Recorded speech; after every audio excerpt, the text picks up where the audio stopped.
want to welcome you to the 12th annual Into the Light Walk. My name is Loree Vick. I am a trustee of Life Act and also a survivor of suicide. I lost my husband to suicide 10 years ago. Life Act, as you know, teaches young people to recognize the signs of depression in themselves and others so that they can get the help, the professional help that they need.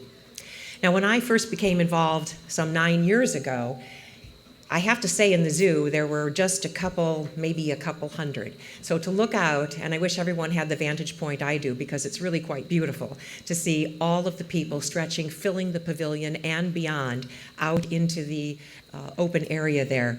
And what that means is all of you are helping to shine the light on depression and to remove the stigma surrounding mental illness just by your presence here. And we hope that you go back into your schools and into your workplaces and let people know where you were and really help to spread that net, that web of awareness for us. We thank you, and we are so grateful that each and every one of you is here tonight. Every year at this time, before we go out to the walk, I have the privilege of sharing a message with all of you, and particularly those who are survivors, those who have lost a loved one to suicide. And when I was thinking of what I would say this year, I was going through some of the journals that I kept after my husband had died. I wrote a lot at that time. And I found a letter that I wrote to John, and I thought I would read just a little part of it for you. And this, I think, was when he had 8 months after he had died. And I wrote, "Dear John, poor Lainey," and that's our daughter, "hasn't played the piano since you left. I'm sure it's because you loved to hear her play Beethoven's Für Elise. I remember you lounging on the leather chair with your feet over the arm next to her when she played. It was for you she played, John. She really loved you so much. Why wasn't that enough to keep you alive?"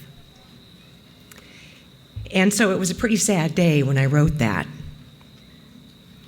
But a couple years later, when the kids were home at Christmas, I was in the kitchen and I heard the piano playing again. And it was Lainey, and she was playing Für Elise.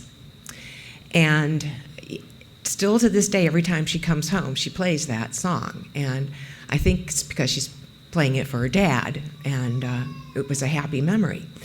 And the first time, though, that I heard her play it again after she hadn't played for so long, I didn't say anything at the time, but I really thought that that was a sign that we were, all of us, healing in our own little ways, bit by bit. And so for some of you who perhaps think you aren't ever going to heal because perhaps it's just too new to you, you have to trust and believe that you will. And when you go out tonight, look up into the stars, and we're so lucky we have stars out tonight.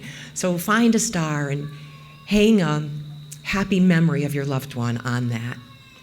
And also know that your loved one would want you to go out and create more happy memories, even though they're not around, but to create your own happy memories. And like Tara said so eloquently, our loved ones don't want to be remembered by the way in which they died, but by the way in which they lived and the joy that they brought into our lives.